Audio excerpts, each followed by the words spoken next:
The fluorescent lights buzzed overhead as I stood in my boss's glass-walled office. The New York skyline, a mocking backdrop of ambition and betrayal. "Drake, you're fired," Ethan said, his voice cold, his eyes avoiding mine. "Fired? Me?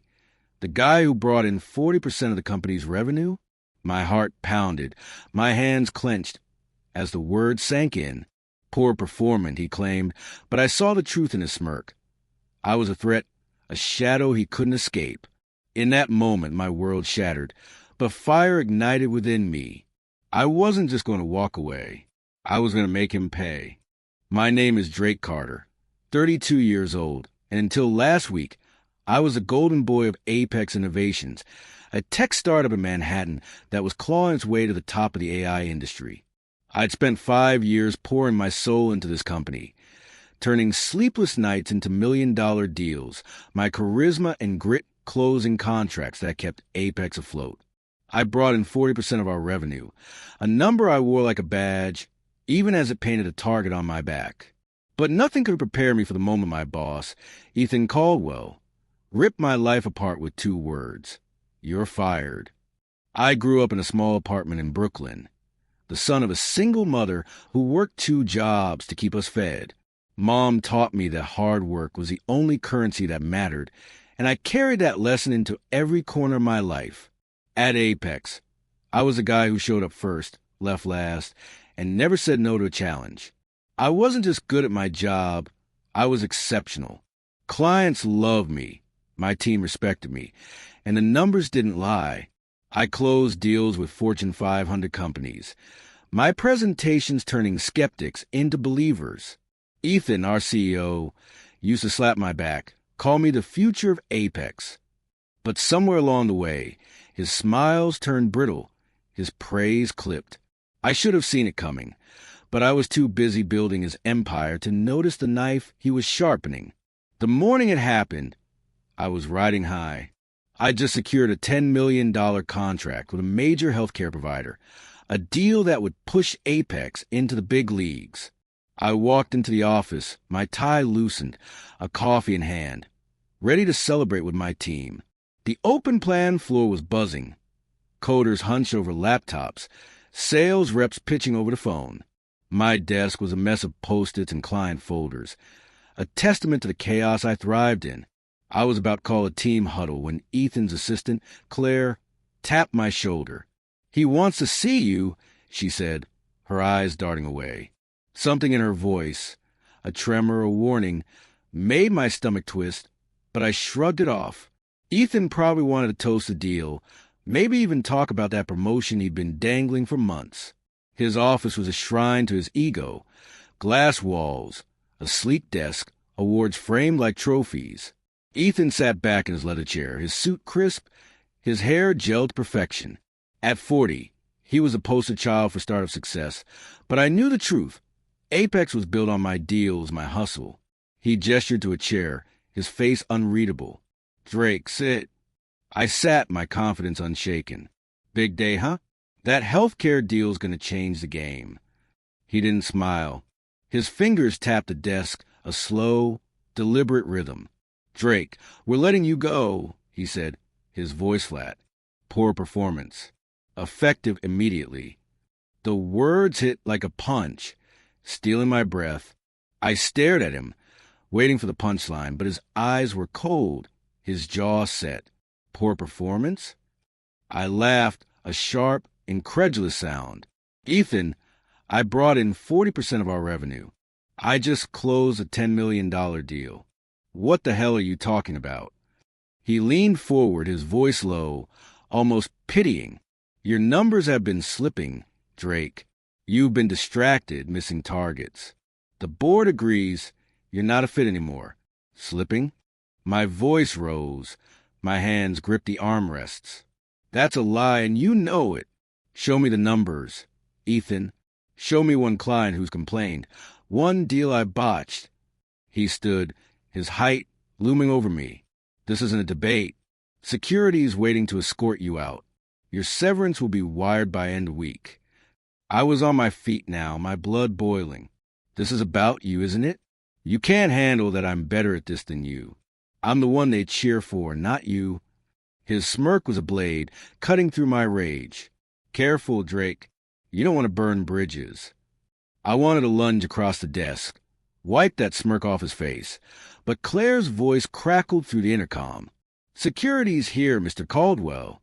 I grabbed my jacket, my hands shaking, and stormed out, the eyes of my team burning into me as I was marched through the office like a criminal. My desk, my life's work, was already being cleared by a janitor. I left with nothing but a cardboard box and a fury that felt like it could set the city on fire. Back in my Brooklyn apartment, the walls closed in, the hum of the city outside, a cruel reminder of the life I'd lost. I poured a whiskey, the glass cold in my hand, and replayed Ethan's words. Poor performance? It was a sham, a flimsy excuse to bury me. I saw it now.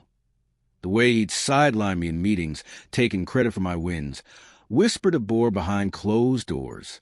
I was a threat, a star that shone too bright for his fragile ego. My phone buzzed with texts from colleagues. What happened? You okay? But I couldn't answer. The shame burned too deep, the betrayal too raw. I thought of Mom, who died 3 years ago, her pride in me the last thing she'd held on to. You're unstoppable, Drake, she'd said, her voice weak but fierce. Now I felt stopped, broken, a failure who'd let her down. I sank onto the couch, the whiskey untouched, and stared at the box of my office belongings. A photo of me and Mom, a stress ball, a pen engraved with my name. My life, reduced to scraps. But as the night wore on, something shifted. The pain didn't fade, but it hardened into something else, resolve. Ethan thought he could erase me, but he'd underestimated the man he'd fired. I wasn't just a salesman. I was a fighter, raised in Brooklyn's grit, forged in rejection. I stood, my hand steady now, and opened my laptop. My client list, my deal records, my network, they were mine, not Apex's. Ethan had taken my job, but he couldn't take my worth. I wasn't done, not by a long shot.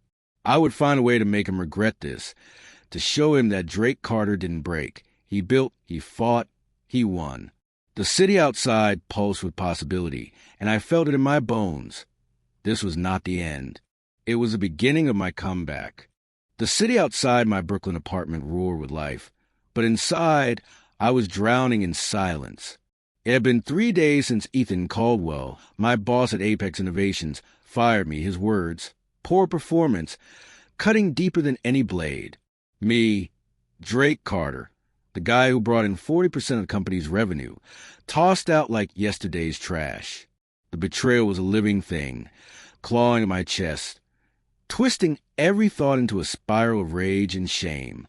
I'd built Apex, carried it on my back, and now I was nothing, a nobody in a city that chewed up the weak and spit them out. But the worst part wasn't the firing. It was the way it seeped into every corner of my life, poisoning my confidence, my relationships, my sense of self.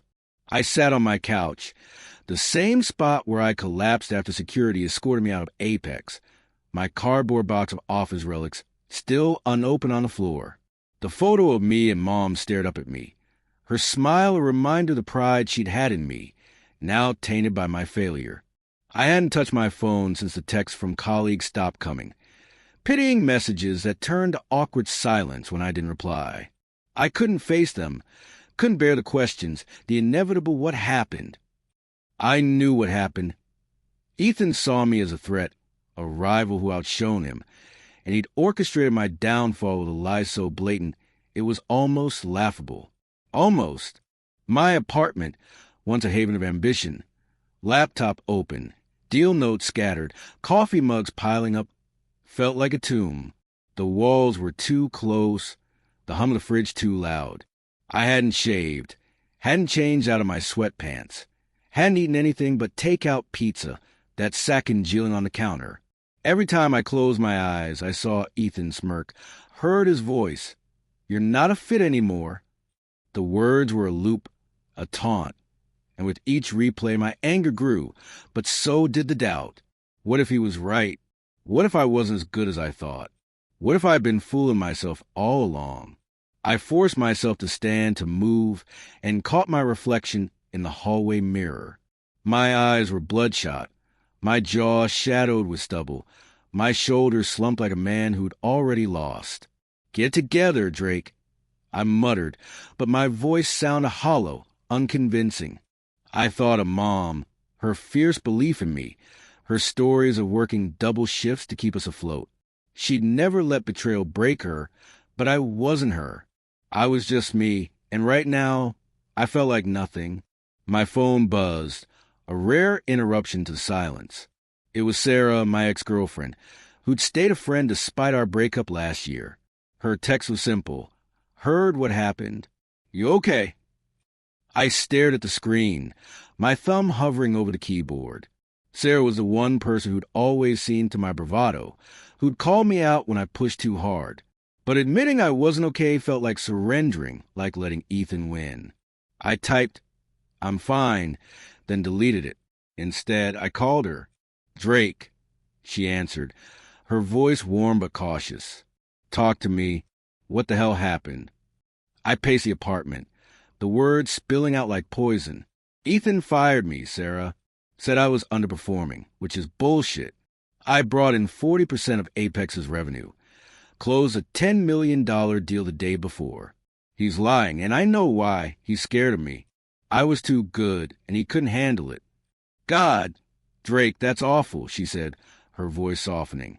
How are you holding up?" I stopped pacing, my throat tight. "I'm not," I admitted, the words raw. "I feel like I've lost everything. My job, my purpose, I don't know who I am without Apex." There was a pause, then her voice, steady and fierce. "You're Drake Carter, the guy who charmed clients like it was nothing, who never gave up, who made me laugh even when I was pissed at you. Ethan can't take that away." Her words were a lifeline, but they couldn't pull me out of the abyss. "I don't know what to do, Sarah," I said, my voice barely above a whisper. "I want to fight back, but I'm scared I'll lose." "You're not a loser, Drake," she said. "You're hurt, and that's okay. But don't let this define you. Figure out what you want, and go for it. You always do." We talked for an hour, her voice a tether to the man I used to be. When we hung up, I felt a flicker of something. Hope, maybe, or defiance. But it was fleeting. The next day, I tried to reach out to my team, hoping for allies, but the responses were cold or non-existent. "Sorry, man. Ethan's got us on a tight leash," texted Mike, my former right-hand man. Others didn't reply at all. The isolation was suffocating, a reminder that Apex wasn't just my job. It was my world, and Ethan had taken it all. I went to a bar that night, a dive in Williamsburg where the music was loud and the drinks were cheap. I sat at the counter, nursing a bourbon, when a guy next to me, mid-40s, suit wrinkled, eyes tired, struck up a conversation. "Rough day?" he asked, his voice slurred.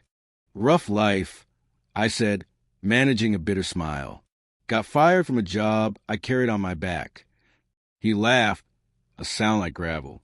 "Welcome to New York. They chew you up, spit you out, and call it business." "What did you do?" "Tech sales," I said. "Brought in millions, and my boss canned me because I was too good." He raised his glass, a mock toast, to assholes in corner offices. "You gonna sue?" I shook my head. No proof, just my word against his. "Then screw him over," he said, his eyes glinting. "Find a way. Guys like that, they always leave a trail." His words stuck with me, a seed planted in the fertile ground of my anger. I left the bar, the cold night air slapping my face, and walked home, the city's pulse syncing with my own. Ethan had left the trail. I was sure of it. He wasn't as careful as he thought. The lie about my performance, the sudden firing, the board's approval, it didn't add up. There was something there, something I could use. Back in my apartment, I opened my laptop, my hand steady for the first time in days. I pulled up old emails, deal records, anything I could access from my personal account. Ethan had always been sloppy with documentation, relying on me to clean up his messes. If there was a crack in his armor, I'd find it, I thought of Sarah's words, of Mom's belief in me, of the man I'd been before Ethan's betrayal. I wasn't broken, not yet. I was angry, and anger was fuel. The next morning, I called Sarah again, my voice different now. Sharper, focused. I'm not letting him win. I said, I'm going to find a way to take him down. That's my Drake, she said, and I could hear her smile. What's the plan? I don't know yet, I admitted, but I'm done sitting still. He thinks he's untouchable, but he's not. I'll find his weak spot, and I'll hit it hard. I hung up, my resolve like steel. The betrayal had gutted me, shaken my confidence, isolated me from the life I'd built. But it had also woken something in me, a hunger, a drive to reclaim what was mine. Ethan had made a mistake, thinking he could bury me.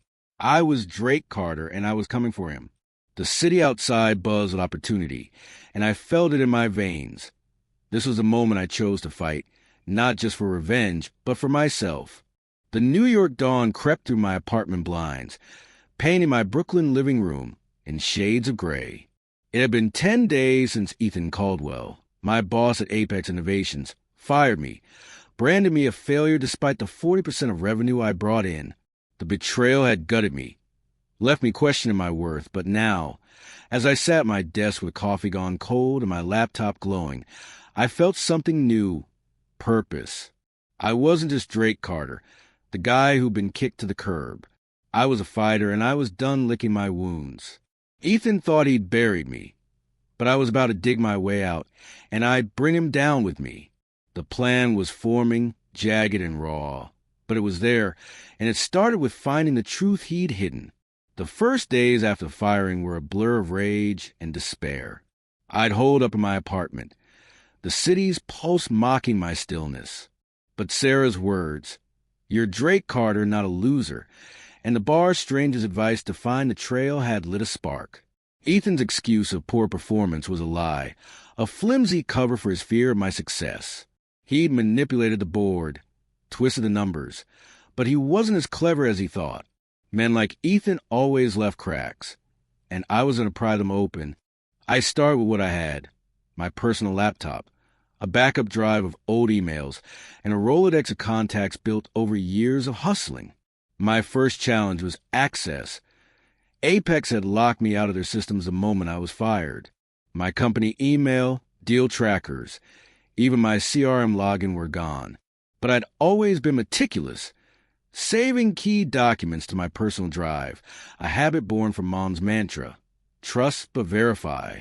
I scoured my files, pulling up performance reports, client contracts, and emails from Ethan. Most were routine, but a few stood out, vague directives to adjust my metrics, odd requests to reroute client communications through him. Small things, but they hinted at a pattern. He'd been setting me up for months, sowing doubt about my work. I needed more than hints, though. I needed proof, something concrete to expose his lies. That meant getting inside Apex, figuratively or literally, and that was where the real conflict began.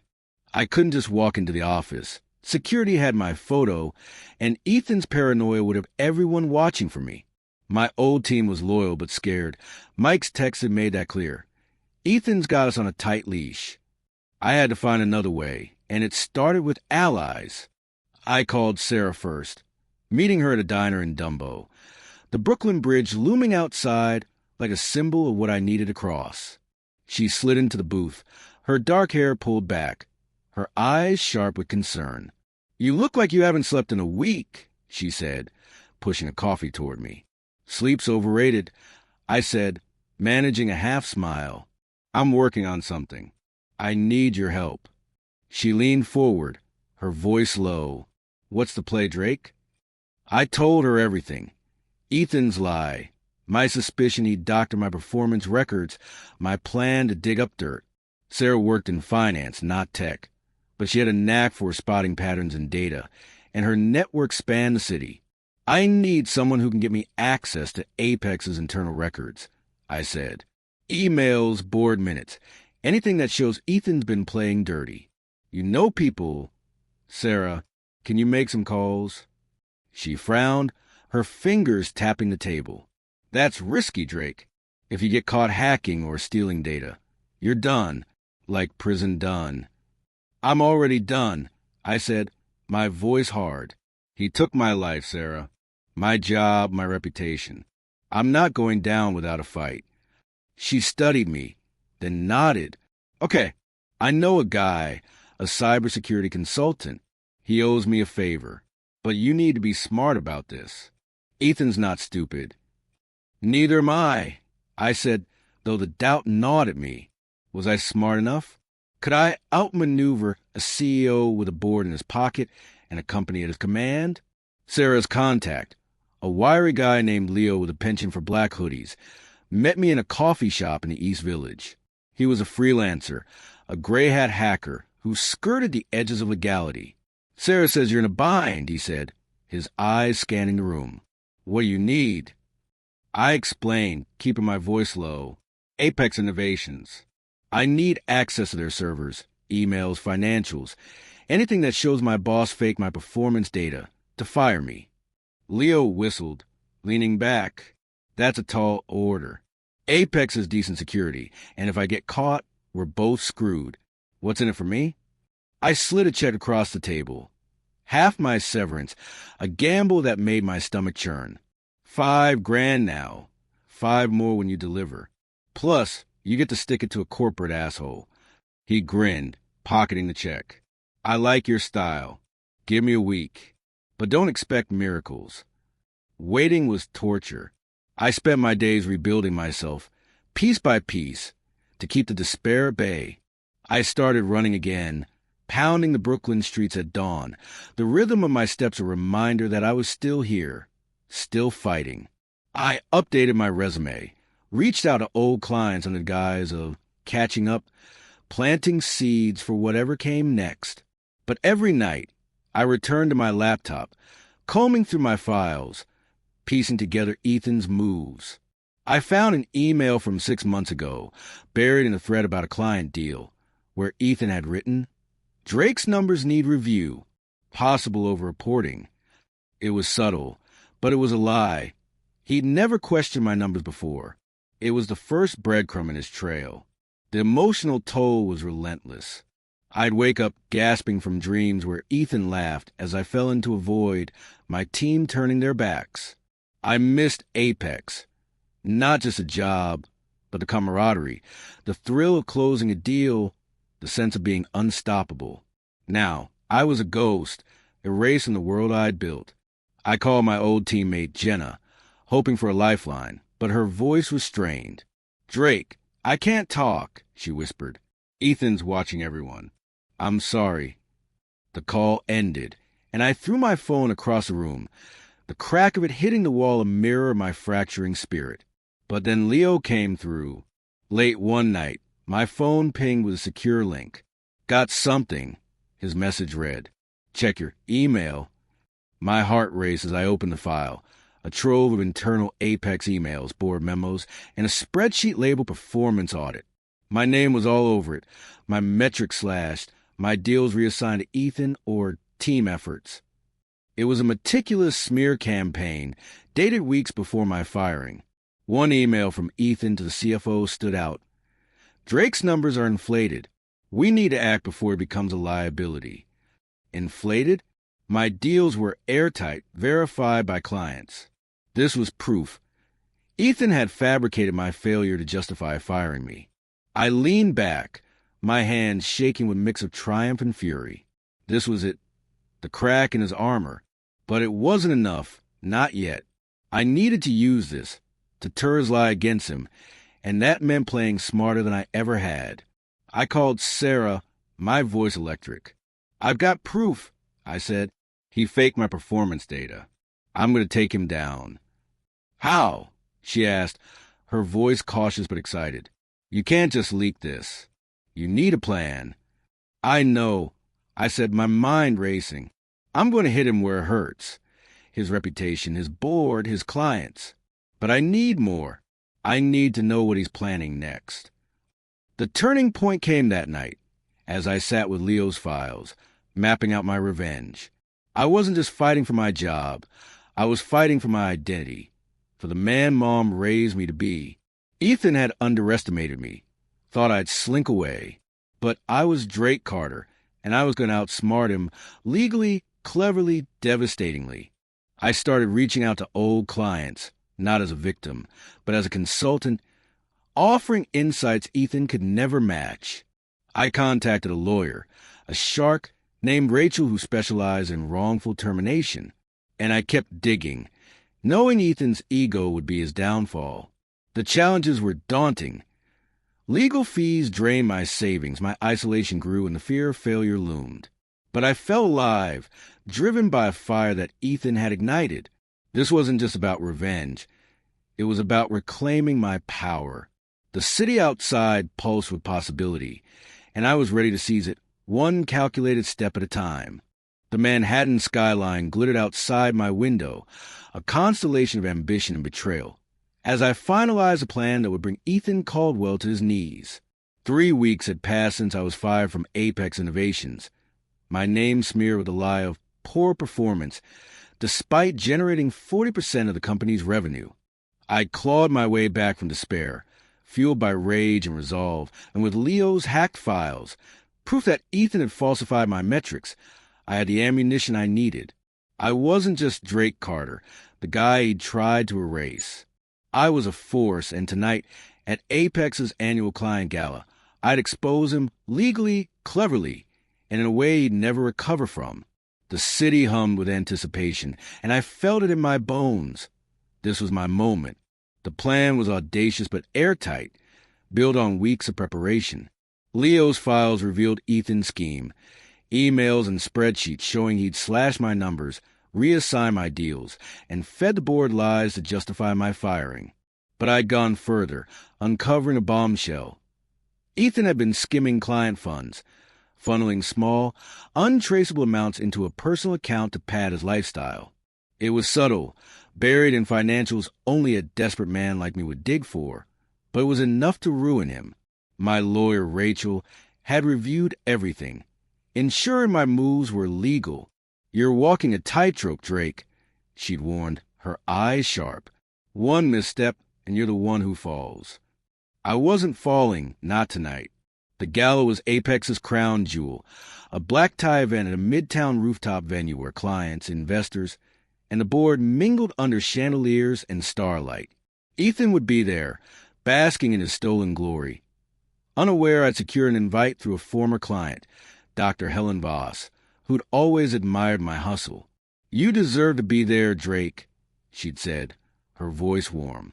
"Show them who you are." I intended to do just that. I stood in my apartment, adjusting my tie in the mirror. The suit was new, bought with the last of my savings, a charcoal number that fit like armor. My reflection was different now. Eyes fierce, jaw set, the shadow of doubt replaced by purpose. Sarah had come by earlier, her presence a steadying force. "You're sure about this?" she'd asked, her hand on my arm. "Never been surer," I'd said, my voice steady. "Ethan thinks he's untouchable. Tonight, he learns he's not." The venue was a spectacle. Glass walls, a live jazz band, waiters weaving through crowds with champagne flutes. I stepped in, my heart pounding but my stride confident, blending into the sea of tuxedos and gowns. Ethan was across the room, laughing with a client, his gelled hair catching the light, his smirk as smug as ever. My team was there too, Mike, Jenna, others, their eyes widening as they spotted me. I nodded, a silent promise. "I'm back." I kept to the edges, working the room, shaking hand with clients I'd won for Apex. "Drake, what happened?" asked Mr. Patel, a healthcare exec whose $5 million deal I closed. "You were the heart of this place." "Ask Ethan," I said, my smile tight, "but I'm not done yet." I planted seeds, subtle hints of Ethan's mismanagement, knowing they'd spread. The tension was electric. Every glance from Ethan's allies a reminder of the risk I was taking. If I miscalculated, I'd be humiliated, blacklisted, finished. The moment came during the keynote. Ethan took the stage, his voice smooth as he touted Apex's growth. claiming credit for my deals. The crowd applauded, but I saw cracks. Board members whispering, clients frowning.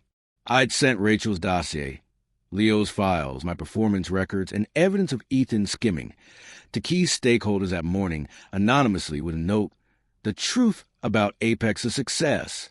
Now, I just needed to light the match. Then why do these documents suggest otherwise? I stepped forward, holding up a USB drive, my voice carrying across the room. Gasps rippled through the crowd. Emails, spreadsheets, proof you faked my metrics to fire me. And worse, evidence you've been skimming client funds for years. Chaos erupted.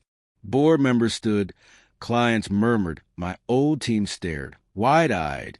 Ethan's face went white, his hands gripping the podium. "This is slander," he shouted. "Security, remove him." But I wasn't done. I plugged the USB into the projector, a move I'd planned with Helen's tech contact. The screen lit up with Ethan's emails, highlighted lines showing his lies about my performance, followed by bank records linking to his personal account. The crowd was silent, the weight of truth crushing Ethan's facade. "You thought you could erase me," I said, my voice steady, locking eyes with him. "But I'm the one who built Apex, and I'm taking it back." Security hesitated, the board's chair waving them off. "Mr. Caldwell, explain this," she demanded, her voice ice. Ethan stammered, sweat beading on his forehead, but the evidence was undeniable. Clients turned away, board members huddled, and I saw Mike and Jenna nod at me, their loyalties shifting. I'd won, not with fists but with truth, wielded like a scalpel. The aftermath was swift. Ethan was escorted out, his career in ruins. The board launched an investigation, and Rachel ensured my dossier was airtight, protecting me from legal blowback. I didn't gloat, I didn't need to. The emotional payoff was in the faces of my team, the clients who shook my hand, the knowledge that I'd exposed Ethan's lies without breaking a single law. I'd outsmarted him, turned his own arrogance against him, and it felt like redemption. As I left the venue, the city lights stretched before me, a canvas of possibility. Sarah was waiting outside, her smile fierce. "You did it," she said, hugging me tight. "Not just me," I said, my voice thick. "You, Helen, Leo, everyone who believed in me." I walked away. The weight of betrayal lifted, replaced by a fire I hadn't felt in years. Ethan was gone, but I was still here, still fighting. The gala had been my stage, and I'd played it perfectly. Now, it was time to build something new, something mine. The New York summer sun bathed Brooklyn in gold, casting long shadows across my new office, a modest space above a coffee shop, with exposed brick walls and a single window overlooking the bustle of Flatbush Avenue.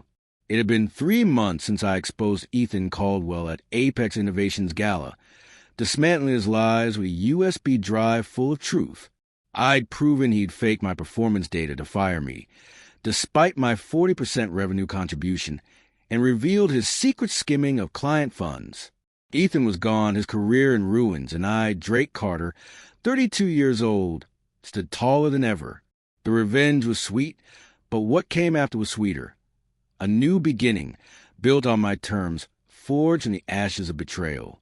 I'd found peace, not in victory, but in rediscovering who I was and who I could become.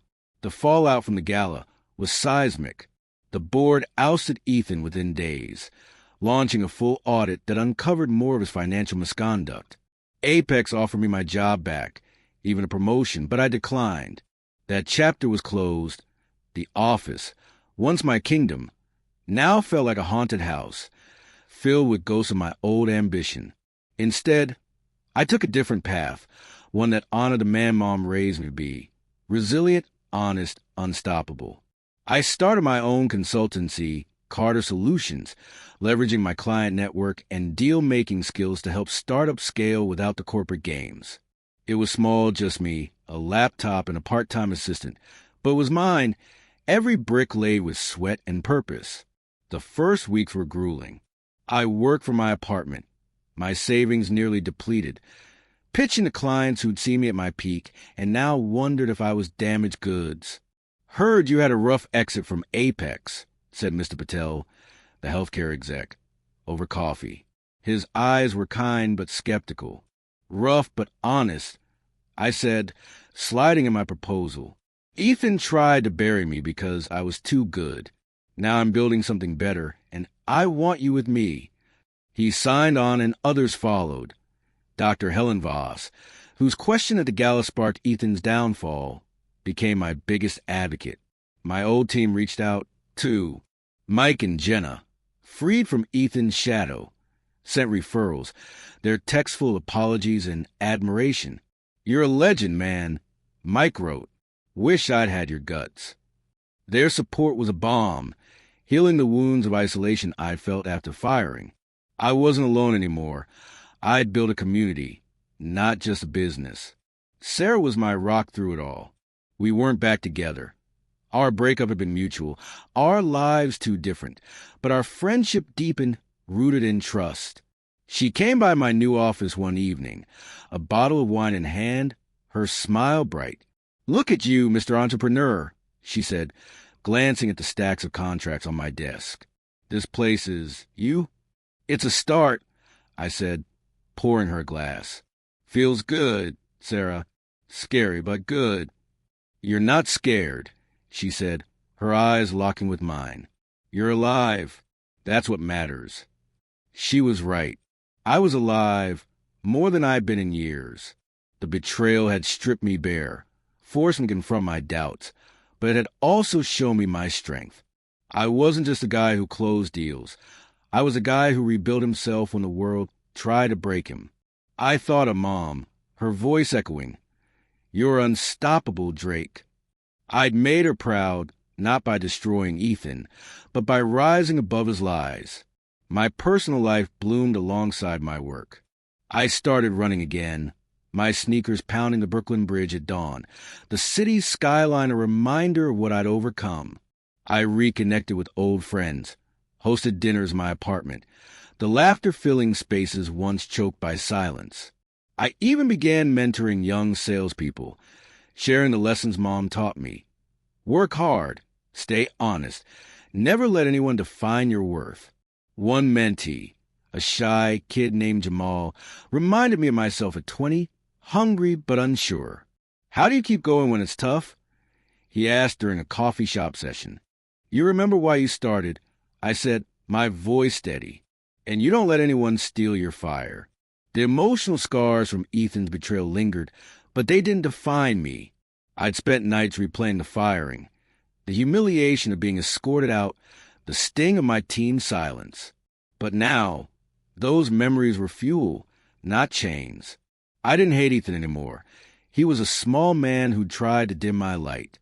I'd won by outsmarting him, exposing his lies without breaking a single law, and that victory was enough. I didn't need to see him suffer. Rumors said he'd left New York, his reputation in tatters, and that was closure enough.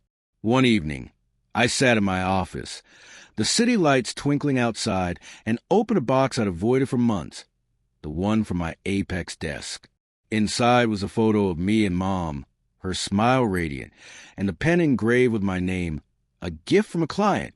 I set the photo on my desk, a quiet promise to keep going, and tucked the pen in my pocket, a reminder of the deals I'd close, the future I'd build.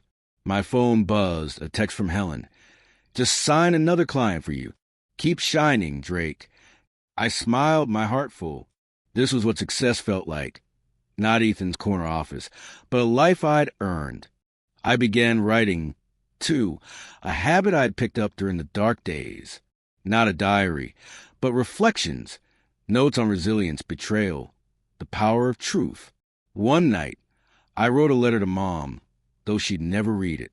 "I made it, Mom." I wrote, not because I beat him, but because I didn't let him beat me. "I'm still your son, still unstoppable." I folded it away, my eyes wet, but my spirit light. It was closure, a way to honor her without carrying the weight of her loss. My consultancy grew steadily, contracts piling up, My name spreading in tech circles as a guy who'd taken down a corrupt CEO and built something better. I hired Jamal as an intern, his enthusiasm a spark that kept me sharp. I wasn't rich. Not yet, but I was free, and that was worth more than any bonus Ethan had ever dangled. I walked the city streets, no longer a ghost, but a man who belonged, who'd carve his place in a world that tried to erase him. As I stood on my office's tiny balcony one evening, the city sprawling before me, I reflected on the journey. Betrayal had been my crucible, forcing me to face my fears, my doubts, my worth. I thought success was apex, the deals, the applause, but I was wrong.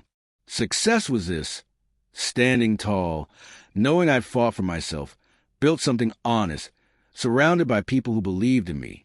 Ethan had tried to break me, but he'd only made me stronger, sharper, more alive. To anyone watching my story, I'd say this. The world will try to dim your light, to tell you you're not enough. Don't believe it. You are more than your failures, more than the lies others spin.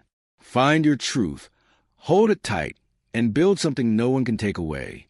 I did, and I'm still here, still rising, still unstoppable. The city stretched out below, a canvas of dreams, and I was ready to paint mine one bold stroke at a time.